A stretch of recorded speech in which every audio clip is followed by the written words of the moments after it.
Welcome to another explainer. Today, we've got a super practical goal. We're going to unpack exactly how to take those messy, everyday thoughts bouncing around in your head and transform them into absolutely bulletproof academic arguments. Whether you're staring down a blank page for a big ENG101 essay, or you honestly just want to be a more persuasive communicator in your daily life, this structural logic, well, it's exactly what you need.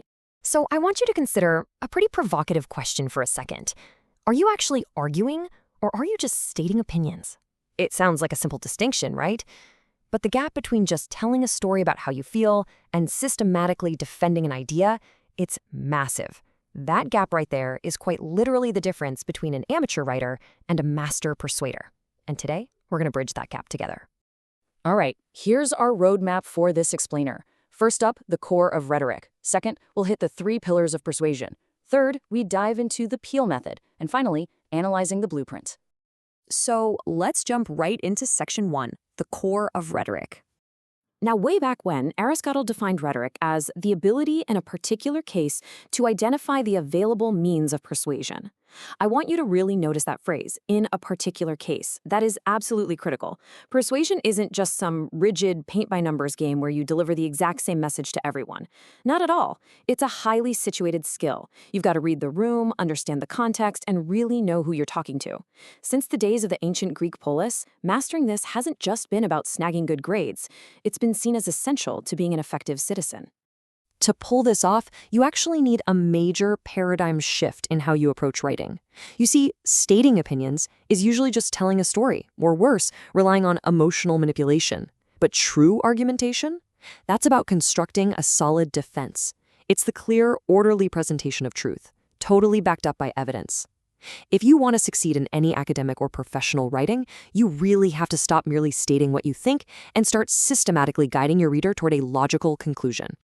Which brings us to section 2, the 3 pillars of persuasion.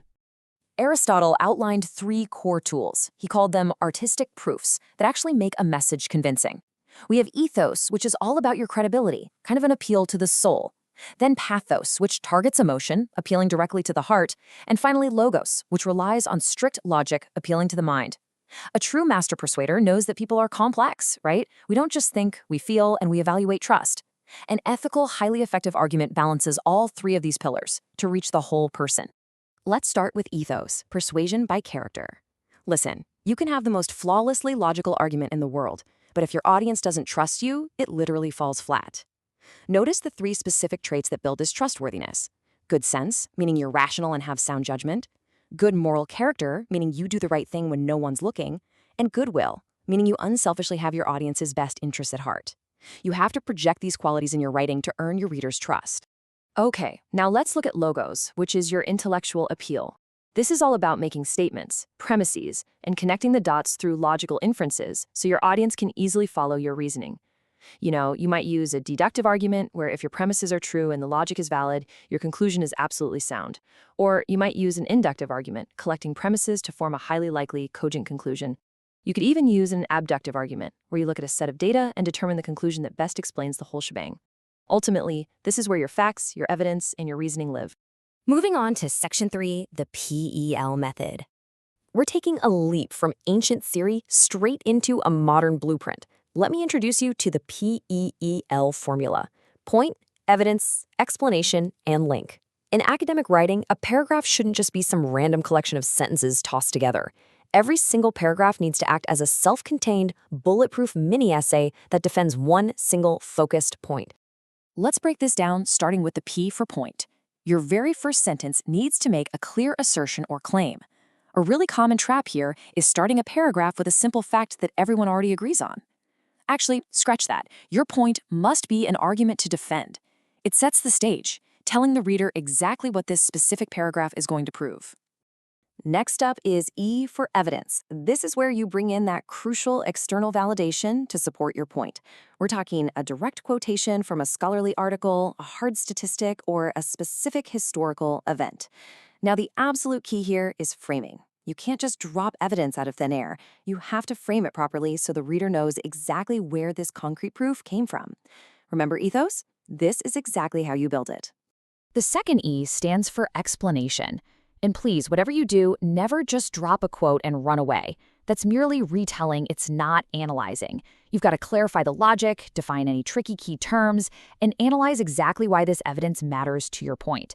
This is the spot where you inject your own brilliant thoughts and deeply process the information for your reader. Finally, we have L for link. Your final sentence acts as a bridge. It beautifully ties the whole paragraph together by explicitly explaining how your evidence and explanation actually prove the original point. And even more importantly, it shows how this micro-argument connects all the way back up to the macro thesis of your entire essay. No paragraph should ever feel like it's floating out there disconnected. Let's put this into practice in Section 4, Analyzing the Blueprint. So let's treat this unstructured paragraph like a crime scene of bad writing. It reads, I think smartphones make people distracted. My friend always texts during history class. Schools should have better rules. Okay, the core idea isn't necessarily wrong, but as an academic argument, it is a total mess. Why exactly does it fail so badly? Well, it completely lacks academic logic, for starters. It relies on a personal anecdote about a friend texting, which, let's be honest, is terrible evidence. It just merely states ungrounded opinions without any deep processing, and it bounces wildly from learning to rules to library books without a single focused point. It entirely lacks that P.E.E.L architecture we just talked about. Now, contrast that with a polished P.E.E.L version. Notice how the writer establishes a razor-sharp point right out of the gate. The proliferation of smartphones has degraded students' ability to retain complex lecture material. Boom. Then, they immediately move into the explanation, clarifying the mechanics of the distraction by noting how devices actively fragment a student's cognitive focus. They are defining the precise terms of the argument before dropping the hammer with their evidence. And what is that evidence? The number 12. Specifically, a landmark study by the Journal of Educational Psychology found a massive 12% drop in post-lecture retention exams for students who frequently engaged with non-academic smartphone media. Now that is concrete, undeniable proof properly cited to build up both ethos and logos. To wrap up the paragraph, the writer provides this crucial link. This statistical drop demonstrates that mental split attention undermines academic performance. It so brilliantly connects that 12% statistic straight back to the core argument of academic degradation, leaving the reader with absolutely zero doubt about why this paragraph exists.